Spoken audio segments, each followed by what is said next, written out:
In this episode of the Splendid Sports Podcast, I talk with Billy McCrae of Hive Cards about buying and selling sports cards on Twitter.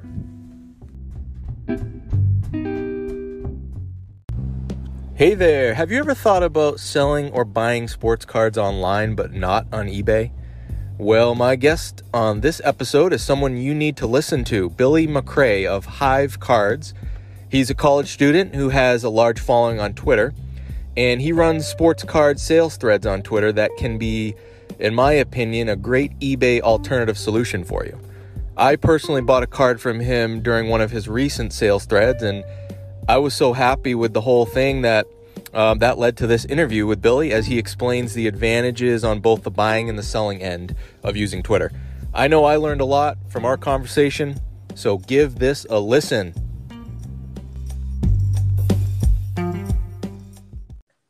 Hey, Billy. Hello. How are you? Good. How about you? Good, man. Thanks for joining. Absolutely. Thank you for having me.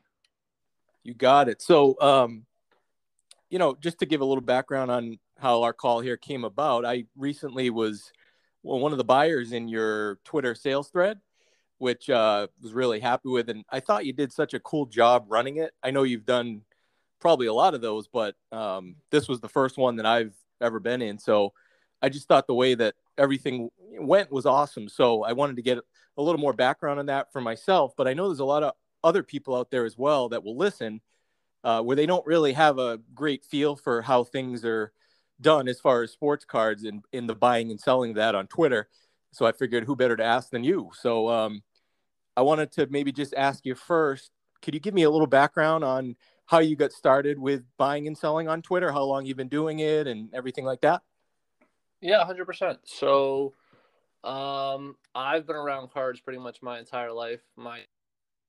Into it. He's also on Twitter. He's probably got just like 70,000 cards just sitting in our garage. My mother's ready to kill him. But he's the one that got me back into cards. We were looking for something to do during COVID. I needed to find a way to pay for college, and it seemed like a great way to get back into it. So I started off. We started off selling off all the stuff we had just sitting in the garage. We've kind of gone our own separate ways at this point on on the selling end. So he has his own account. I have my own account. We sell our own cards. As for how I found Twitter, I hated eBay pretty much from the second I started. So I was looking for a better way to get rid of these cards. I didn't want the fees. I didn't like being forced to charge $4 for shipping every single time when it wasn't necessary. So yeah, I went to Instagram first. I never really liked Instagram for cards. I don't like how little interaction there is between buyers and sellers. So yeah, I came to Twitter. Day one on Twitter, I started making group chats so that way I could try and figure out what was going on, try and help other people figure out what was going on. So those have been around forever, and that's pretty much how I started. I kind of noticed the same thing with Instagram. It seems like there's a bigger audience there, but as far as the functionality of Instagram, I don't think it's really that conducive to what you're trying to do as far as selling cards. I feel like Twitter's more of a better fit. The way you can make posts and threads and things like that, I think it worked way better. Yeah, 100%. Instagram has like 5 times the monthly usership that Twitter does, but the difference is that you don't get the ability to like build connections. You can't have conversations on a thread or anything like that. And it's pretty much you post a picture, and if your followers don't see it, they don't see it. There's no real way to benefit many people other than yourself on Instagram, and I just think Twitter is a great job of bringing people together and allowing them to help each other out in a way that Instagram doesn't. Right. Now with Twitter, do you have a schedule that you do sales threads certain times of the week, every week, or certain days, or is it just kind of sporadic? No, I do. So what you bought off of was my personal sale. So I do those probably every other, probably every other 2 weeks, every 3 weeks. Those are pretty sporadic. I kind of just decide when I want to do something when I feel I have enough stuff. But the sales threads that I run, I do 2 times a day, one at 6, one at 9. They each have their own theme. So tonight is Wednesday, so it'll be sealed stuff at 6, and then at 9 will be the high rollers thread, which is cards over $100. So we do 2 threads with a theme each day, and it's just a cool way to connect buyers and sellers, have some people make some money off cards that they don't collect, and get cards to people who they do collect. And there's no, for someone that wants to sell a card through your thread, there's no, you don't charge them or anything like that as far as like a fee to be part of your thread, or how does that work? Is it all free to them to do that, just the benefit? No, it's 100% free. Yeah, that's another thing. I tried Facebook, and I hate Facebook groups because of all the fees they have, and yeah, it's completely free, solely to benefit people. I buy way too many cards off my own threads. There's a lot of buyers out there. A lot of them are super cheap too, so it's really meant to get, or to bring everyone together. It's not meant to exclude anyone. That high roller thread is the only one that's really supposed to be for people who like the more expensive cards.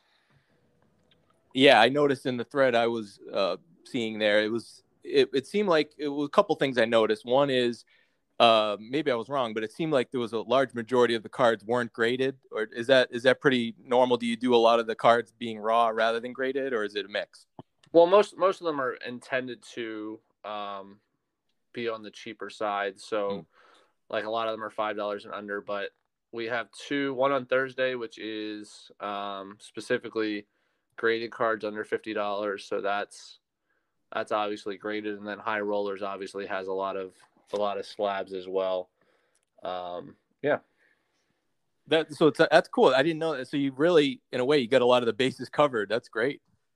Yeah, it's meant to get a lot of cards out of people's houses and into houses of people who want them. So what would you say, other than the fees, obviously, there's, if you're going to sell a card on eBay, I mean, you're looking at least 12%, yeah. And sometimes more than that, depending. So obviously that's the biggest benefit, but what would you say are some other, or maybe at least one other advantage to selling your card on a Twitter thread like yours, rather than trying to sell it through eBay or a lot of the other big, like the auction houses, those are for the bigger cards, but mainly eBay, I would say, for the type of cards you're talking about, less than $100 or even less than $1,000. For Twitter, what's the biggest advantage if you have like some of those cards that are $50, $100, rather than trying to sell it on eBay? Yeah, 100%. So I would say your biggest reason for choosing Twitter over eBay would simply be the fact that you get to see and experience legitimate relationships. Like, you'll get to meet people on Twitter that you otherwise wouldn't get to meet. Person I talk to every single day, he has the exact same collection, or almost the exact same collection as me. He's my age, but he lives in Germany, and it's somebody I would otherwise never get a chance to talk to. I would never get to meet through eBay, because it's not like you're DMing your eBay people to talk to them about their lives or anything like that. And it's one of the coolest parts about Twitter is that you get to experience and converse with people from all over the world, all over the country. And funny enough, you'll meet people that you know, or that are from literally around the corner. So it's one of those experiences where you'll get to meet people from all over. You get to make connections in real life, and it's super cool. Would you say, are there any disadvantages to selling a card on Twitter versus selling it on eBay? Like that, is there any risk involved as far as, like, I know eBay has some protections for sellers and buyers, but mostly the buyers. But as far as sellers, do you see any risk there? I mean, I think I saw one of your posts saying like at least one or two of the people from that sale you had that I was involved in, they just disappeared off Twitter after committing to buy, right? Yeah, and that happens, but that also happens on eBay. I think your biggest missing piece on Twitter, because obviously it's a social network and it's it's not designed to be a sales tool. It's kind of just developed into that as it's gone along, is that you don't really have that buyer feedback. Like, you don't have that feedback number like eBay has, where you can tell if this person has been reliable in the past and they're going to pay for their stuff. And it's one of those things where you kind of have to trust people, and every once in a while it's going to bite you in the butt. But I think it's something where it happens far less often than it appears, simply because no one is going to go out there and be like, well, this buyer paid me right on time on Twitter. It's going to be, oh, this person didn't pay me, and that kind of sucks for me. Totally understood. And I think you can also look at, I mean, like with you have a large, as far as the sports card category goes, you have one of the largest followings, at least that I've seen, as far as, people that sell cards on Twitter. I know there's probably some accounts that have more, but you're in the top percentage for sure that I've seen. So I think that gives some credibility too, where if you're participating in a thread and, it's at least you're part of it, whether you're running it yourself or someone else is, but with you involved, that does give some credibility too. I would think that you have, an account that wasn't started yesterday, and you have a good following on there and a good history. Oh yeah, 100%. And that's another thing I love about Twitter, is that although you don't necessarily have that number, that feedback number there, that percentage, like your positive review percentage or whatever it is on eBay, you have people on there that can vouch for you, that you've done business with. Like, as long as you're out there doing good business, you'll never have an issue. Like, you'll never have somebody not trust you or something like that. Like, it's never going to be that kind of issue. It's going to be somebody overspent and they don't want to pay it anymore. That's kind of what happened to me, and I think that's what you're referring to. But it's one of those things where, as long as you continue to do what you're supposed to do, you're gonna be very successful. And I think being able to put like a face, like an account to a name, like a recognizable like picture, allows you to like determine who's reliable and who's not reliable, more so than an eBay account number. Yeah, and I saw you sent me that picture of all the packages that you were sending out, including mine. So, just the stack of them. So, clearly it looked like it was a successful thread where you only had a few that fell off, but the large majority were, stuck through with everything, and it was a great sale. So that's awesome. Yeah, 100%. Like I said, it's gonna be a small number of people who don't follow through on what they say they're going to follow through on. It's not some majority of sales I'm not getting. I did 145 stacks and 4 of them left me. So that's like 97% of my sales still went through perfectly fine. And I ended up doing close to 5,500 last weekend. So it's a really good sales tool. There's no fees. There's no, like, you don't have to pay shipping every single time you're buying a card. Like, people were buying 25 cards and only had to pay shipping one time, and that's another feature that you can't really get on eBay unless they have every card you want stacked at the same time. That's a great point. Yeah, I didn't even think of that as far as the shipping. On the buying side, real quick, I wanted to kind of get a little feedback on that. So one of the things I think with the buying end, as far as advantages, is not only what we just talked about, as far as you can, get personalized a little more than you can on eBay, but as far as the cost, do you see, like, overall, let's say it's $100 card that's listed on eBay. Do you see that same card, like in a sales thread on Twitter?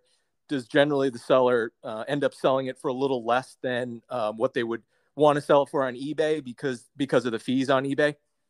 Yeah, 100%.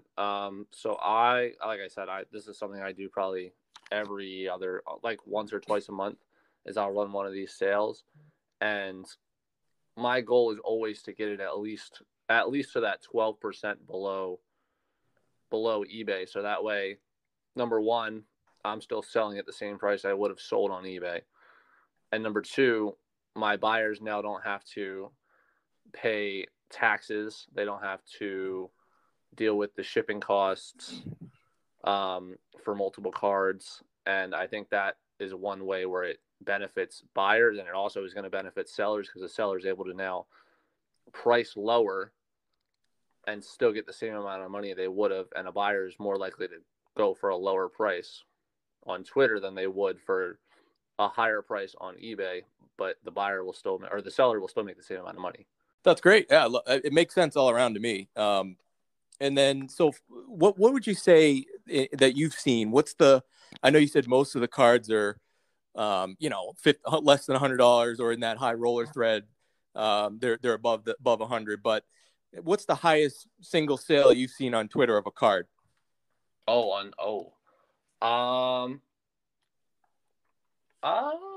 don't know. So the thing is, a lot of guys, when they are on their, like when they have those high end cards, 95% of the time those cards are going to go to Golden. Like it's just that simple. Golden's trustworthy. Golden has the resources necessary. But consistently, at least once a month, you'll see a card go for 10, 20K on Twitter, because there's guys out there who want those cards. I'll see posts all the time with people just looking for cards 2.5K, 5K. Like that's their budget for one card. And I'm sitting here like, I'm a college kid. I don't even have $5,000 in my bank account.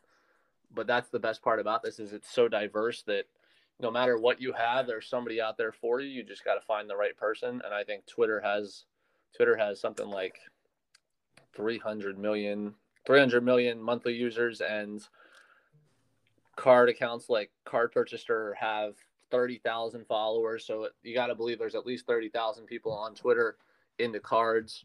So the following is out there. You just got to find the right person. And I think Twitter's a great tool to use it. Final question on that. As far as like the buyer, so if I buy, let's say I bought a $5,000 card off someone on Twitter, and like I'm assuming most of the transactions are done through either PayPal, Venmo, or something similar like that. Are there protections? I mean, probably not as many as there are if you bought through eBay, but are there still protections when you pay using one of those services? I mean, Venmo and PayPal has always had goods and services. Venmo just went to goods and services this, I think, last month maybe. So essentially it requires the seller to enter the tracking, and the tracking has to make it to the registered address on the PayPal or the Venmo. And that is pretty much how buyers get protection on major sales like that. Okay. So they can still be confident that there's things, there just in case something happens where, a situation arises, there is protection. So that's key. That's a key point to know for people who aren't that familiar. Yeah. All right. Well, last piece here, I had about 3 questions that two came in through our website. Where people from time to time will submit little questions that they want me to answer or be brought up on a podcast. So the first one that was sent in, and this is something I've thought of myself, and I'm actually thinking of doing a whole separate episode on this because I'm very interested to see where it goes. But the question was, do you see the resale price gap widening, closing, or staying about the same for PSA graded cards versus their competitors in the next 3 to 5 years? So right now I see a lot of PSA cards, same card that's in PSA, same grade in like a BGS or an SGC. I see a lot of them sell for double or more. Same card. They look, the card looks the same grade, just different company. Where do you think that goes in the future? Yeah. So first of all, I want to talk about just the overall, like where the market's at right now. You've obviously got PSA as your top dog. You probably got a step below that, a little bit of separation. You've got BGS, and then way below BGS, you've got SGC and HGA. They're probably at this point on the same level market wise. And then a step below them, you have CSG, and then everybody else at this point is pretty much irrelevant. There's probably like 10 or so other ones out there, but they're not anything worth even paying attention to right now. But you got to think right now, PSA's most vulnerable moment has likely been these last few months. And it's not like you're seeing a major drop in their prices. they went from charging $20 per card at the lowest to $200 per card at the lowest. And yet people are still, every time someone pulls a high value card, they're still going to go choose that $200 option at PSA over the $20 to $30 options you can get at SGC or HGA. And it feels like if that gap was going to close, this was the time to close it. And it doesn't seem like they've really done anything to narrow that gap yet. And PSA's prices are only dropping. They went down to $150 per card, I think 2 weeks ago or something like that. So I don't necessarily see PSA losing the high market or the high value card market anytime soon. Especially they have like anybody who's a major account or like a major influencer in the hobby world. 95% of those guys are invested in PSA, whether stock wise or through they have a whole bunch of PSA 10s, PSA 9s. Those guys aren't going to allow PSA's value to ever really drop because they're just going to keep pushing it and pushing it and pushing it. I've never graded a card. I really honestly I kind of get what I get, and I'll sell what I have at whatever the market value is. So that's not really my forte. But what I do think, my prediction is that you're going to see those third tier like HGA, SGC, CGS. Those cards are going to make a little bit of headway into that smaller market card. So like those grading flagship baseball rookies, grading lower tier NBA Prism rookies, you're going to see them take those $5 cards that were getting submitted to PSA and coming back to the point where it wasn't really even worth it. I think you're going to see companies like that take over that market a little bit, just because I don't know that PSA can ever functionally get back to $20 to $30 per card and have times where it's worth it to pick them for a $5 card over SGC or HGA. Yeah, I hear you. And I just, my quick thought on it is it's going to depend if you're a person who's doing a lot of selling and, you're looking at selling, frequently and in the near future. PSA is a no-brainer for a lot of cards just because, it is what it is. Their cards do sell for double or more the same exact card and grade and those other main competitors. But I think for someone like me, who I'm not a short-term seller really. I buy cards and my plan is to hold them for years and years, and then down the road maybe I might look at selling. I personally I don't think it's necessarily going to be PSA dropping or anything like that. I think they're going to still remain probably the leader and have a great reputation. I think the other competitors like the SGCs and even BGS and who knows who else, CSG, I think their reputation is going to increase, and I think the gap long term will close because those others will grow. I can tell you personally, I have cards from all different grading companies, a lot of PSA. I'm buying a lot of SGC now. I have a lot of BGS. If it was a matter of when I look at a PSA card and I go, that they just do such a better job of authenticating and grading, I would definitely see it long term as far as that gap. But I'm telling you, I look at so many cards and I don't see a difference at all in SGC, BGS. I think all three of those companies, they grade great. Of course you're going to see the anomaly, hey, how did that get a 9 or how did that get a 10? But I honestly don't think there's any difference. You may like the look of the slab of one certain slab better than the other, okay? But as far as hey, I'm going to grade my card with PSA because they're better at authenticating and they're more consistent graders, I don't see that. I see that there's, three companies or so that do an equally good job of it. And I think over time, as new people come in, they're going to see that and go, well, why wouldn't I just diversify or not? I'm not going all in on PSA like some people have done in the past. And I think over time, years I'm talking about, I think that will definitely help close that gap.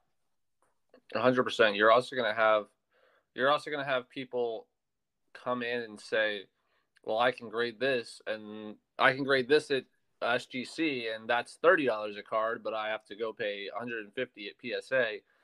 And I think if you're going to have you're going to have a lot of people willing to go try SGC And if SGC can capitalize on that, provide positive experiences, you're going to get a lot of positive word of mouth, and that's going to allow them to grow even further. Great. No, the next question. This was a cool one I thought that came in too. Okay, so you have to stay under $1,000, so that's your cap. You can only buy one card right now, currently at the current market prices. And the goal of this is in 15 years, what's going to be the card that's worth the most? That's under $1,000. Which card you buying right now? At this exact moment, I'm going to go with something Joel Embiid, because right now the man was the runner-up for MVP last year, and right now his NBA Hoops rookies are sitting at $10. His market overall, like, that's just a reflection of his market. So NBA Hoops rookies are at $10, same prices as LaMelo, Zion. Great players, but they're not top 7 players in the NBA.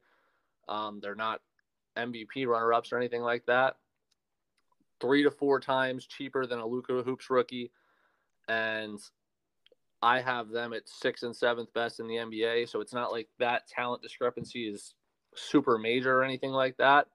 So theoretically, for like if I was buying something, I'm probably taking something like a current guy. I'm probably going with a Joel Embiid, like a super nice Joel Embiid rookie autograph, raw, and then I'm probably going to grade it and hold it for a little bit. And then if I was going with somebody who's retired or something like that, I'm probably going with something Kevin Garnett, just because I feel like Kevin Garnett's probably your third best power forward of all time. And you see Kevin Garnett's rookie cards going for $2. And like I said, Zion's are at 10. And it just seems like his market is almost impossible to sustain at that price as the years go on. So I would probably go something very similar. I'd buy a nice Kevin Garnett rookie autograph or something like that, grade it, hold it. And yeah. I love. I didn't expect you to say actually either of those, but especially Kevin Garnett. I mean, I won't go too deep into this because it would make this a much longer podcast, than I wanted it to be. But yeah, as a Celtics fan, and I love Kevin Garnett, and I feel the same way. Him and Tim Duncan. If you look at their rookie cards, even graded PSA 10 rookie cards, they're criminally undervalued right now. I've said that, so I think that's an awesome answer.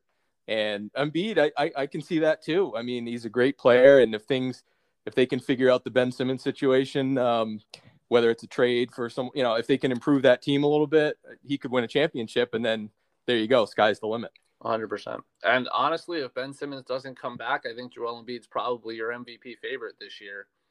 I mean, he's probably going to average 30 and 12 again. He was the MVP favorite for half the year last year. He just got hurt towards the end. So if he stays healthy, even with Simmons back, I think he's got a shot at it. So he's probably – I mean, I'm a Sixers fan, so obviously I'm biased. But I saw that. I remembered that from your profile that you had the Sixers. So when you said it, I was like, oh, yeah, that's right.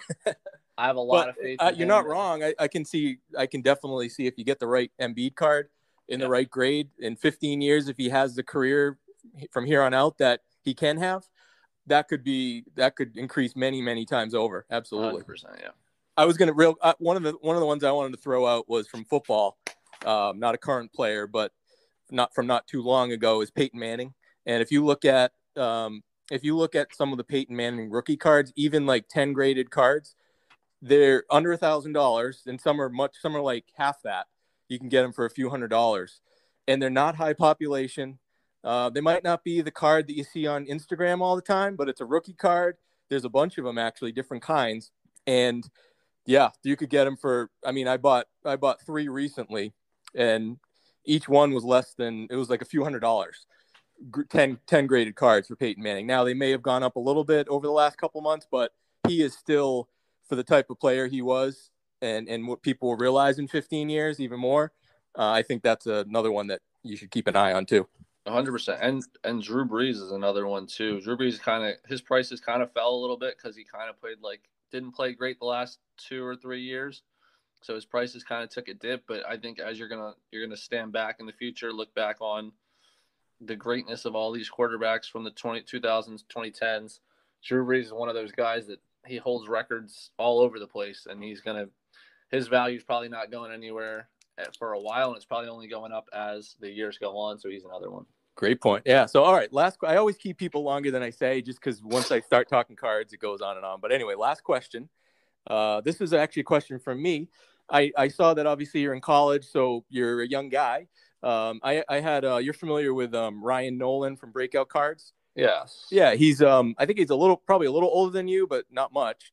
But anyway, I had him on the podcast a couple of months ago, maybe a month ago, and one of the things that he predicted was that he thinks there's going to be in the next year or two a vintage card boom. I know he's real big into vintage, but one of the things he mentioned was that a lot of guys his age are really not into vintage, as as you'd expect, because they're young, they're in their 20s, and they didn't see Mickey Mantle play or Willie Mays, but he does think, even though they're not into it right now, he thinks in the next year or two the natural progression that he believes as people get into sports card collecting and investing, they start off with modern and then make their way over the next few years into going backwards into vintage. So he's predicting that.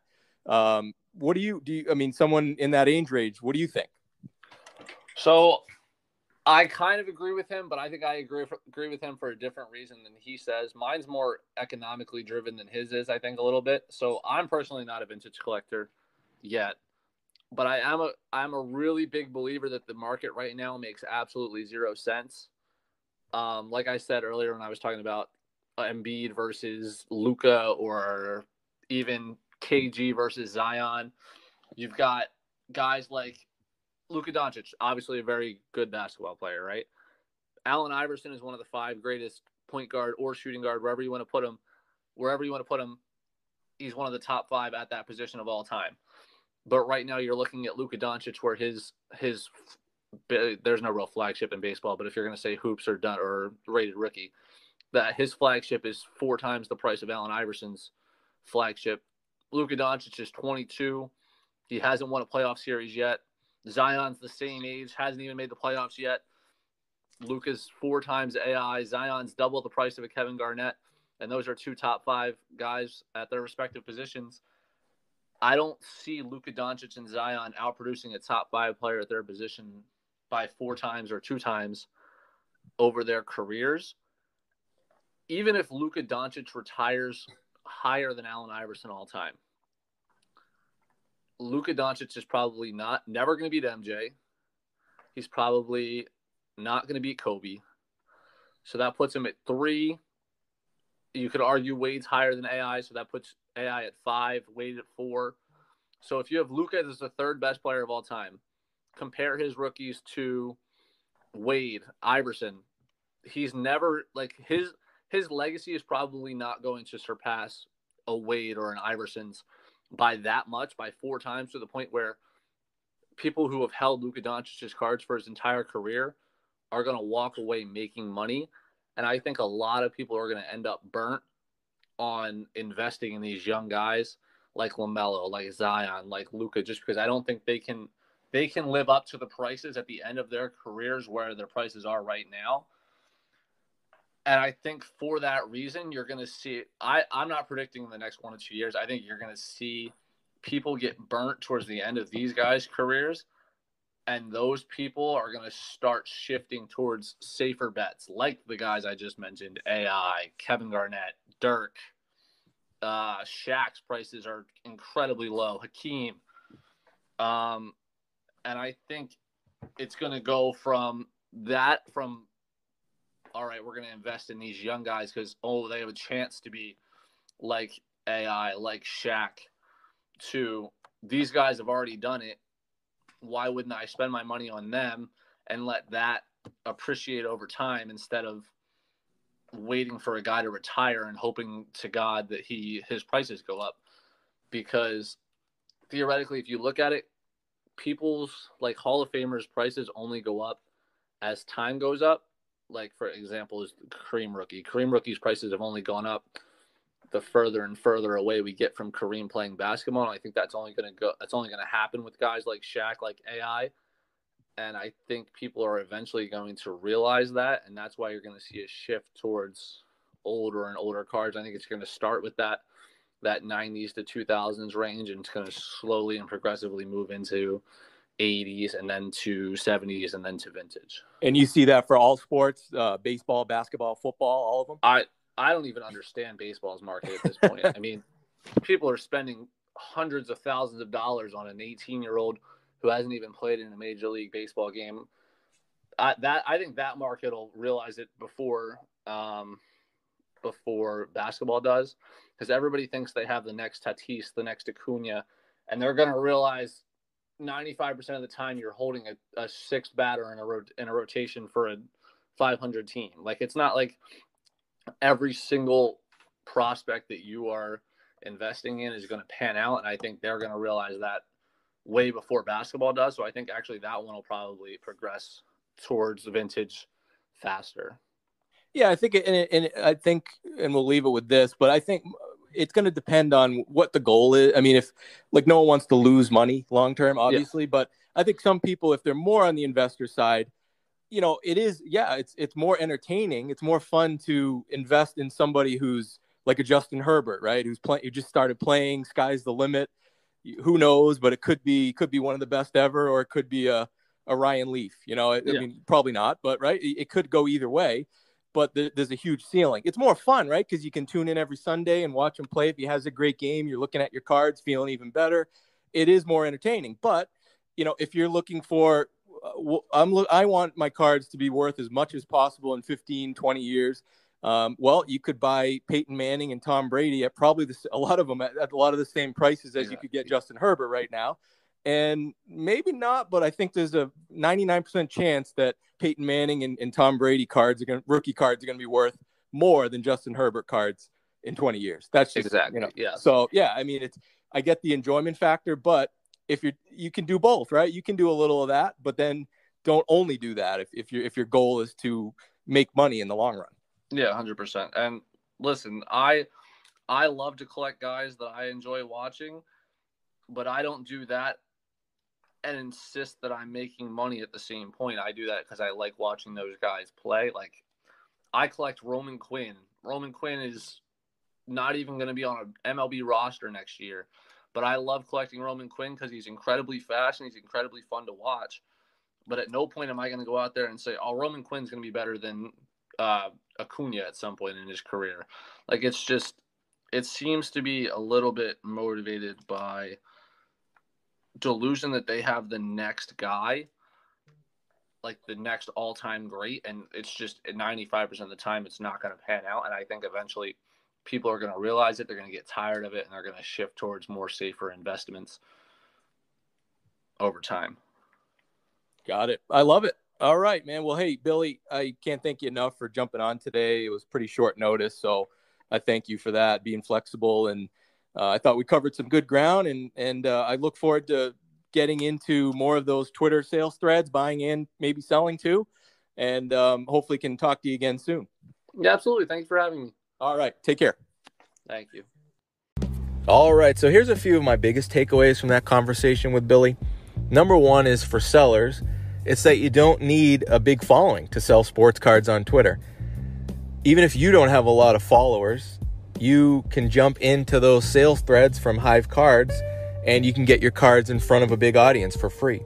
And in many cases, you can sell your cards and actually take home the same amount of money as if you sold it on eBay, when you factor in that you don't have to pay those eBay fees. And there's threads for all levels of cards. So graded, raw, under $50, over $100, even sales of cards in the thousands of dollars. Number two is for buyers. It's that you can get great deals. As Billy said, because the sellers don't have to pay the 12% or more selling fees from eBay, they're willing in most cases to sell cards at 12% or so of a discount from eBay prices. So it can be a win-win on both ends of it. And lastly, there's a personalized and social aspect to this process that you just don't get on eBay. Billy summed it up perfectly during our conversation. And now look, this doesn't mean I don't still buy cards on eBay or won't sell cards on eBay in the future possibly. But at the very least, I think Twitter can be a solid option to complement what you do on eBay. And if you really get into it, as many like Billy already have, it could become your main option for buying and selling.